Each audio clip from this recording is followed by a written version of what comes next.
Hi friends, ఎలా ఉన్నారు? నేనైతే చాలా బాగున్నాను. ఛానల్ ఫస్ట్ టైం చూస్తున్న వాళ్ళైతే సబ్స్క్రైబ్ చేసుకోండి. మీరు సబ్స్క్రైబ్ చేసుకుంటేనే నేను చేసే ప్రతి వంట మీ ముందరికి వస్తుంది.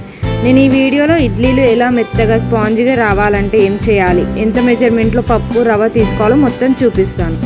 నేను అరకిలో పప్పుకి కేజీ రవ్వ తీసుకున్నాను. 4 గంటలు అలా నానపెట్టుకొని అది నానిన తర్వాతకి నేను గ్రైండ్ చేసుకున్నానండి. మనకి గ్రైండర్లో అయితే పిండి ఒదుగు వస్తుందండి, మనకి మిక్సీ జార్లో అయితే పిండి ఒదుగు రాదు.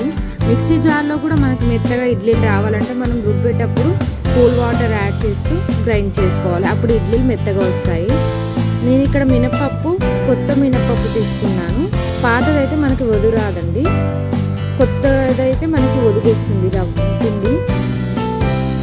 అది రుబ్బిన తర్వాతకి రవ్వ పప్పు మొత్తం బాగా కలుపుకోవాలి, కలిసేలా.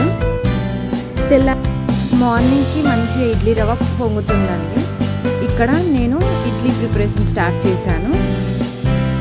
కొంచెం సాల్ట్ వేసుకొని పిండి మొత్తం కలుపుకొని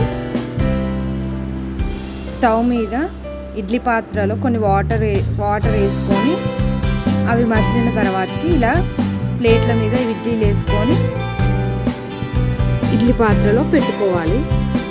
ఒక పావు గంట తర్వాతకి మనకి ఇలా ఇడ్లీలు టచ్ చేసి రవ్వ తాక్కుంటుంటే ఇడ్లీ రెడీ అయిపోయినట్టే అండి.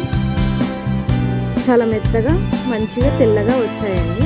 ఇడ్లీలోకి ఏ చట్నీ అయితే బాగుంటుందో కామెంట్ బాక్స్లో కామెంట్ చేయండి. నెక్స్ట్ చట్నీ ప్రిపేర్ చేస్తున్నాను. ఒక ప్యాన్లో పల్లీలు వేసుకొని అవి వేయించుకున్నాను. ఇలా ఈ మెజర్మెంట్స్తో చేస్తే మీకు సేమ్ హోటల్లో వచ్చినట్టే వస్తుందండి టేస్ట్.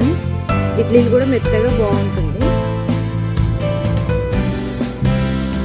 అల్లం చట్నీ ఎలా చేశాను కూడా నెక్స్ట్ వీడియోలో చెప్తాను. పల్లీలు వేయించుకున్న తర్వాతకి పచ్చిమిరపకాయలు, కొంచెం ఆయిల్ యాడ్ చేసుకున్నాను. జీలకర్ర కూడా వేసుకొని అవి కూడా వేయించుకున్నాను.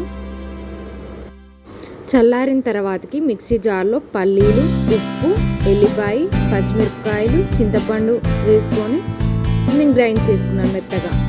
ఇక్కడ ప్యాన్లో 2 స్పూన్స్ ఆయిల్ యాడ్ చేసుకొని తాలింపు గింజలు, కరివేపాకు, పసుపు వేసుకొని ఇవి వేగిన తర్వాతకి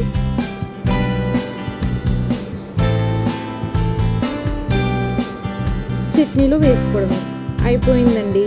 idli ready, chutney ready. Late ఎందుకు, మీరు కూడా ట్రై చేయండి. టేస్ట్ ఎలా ఉందో కామెంట్ బాక్స్లో కామెంట్ చేయండి. Bye bye.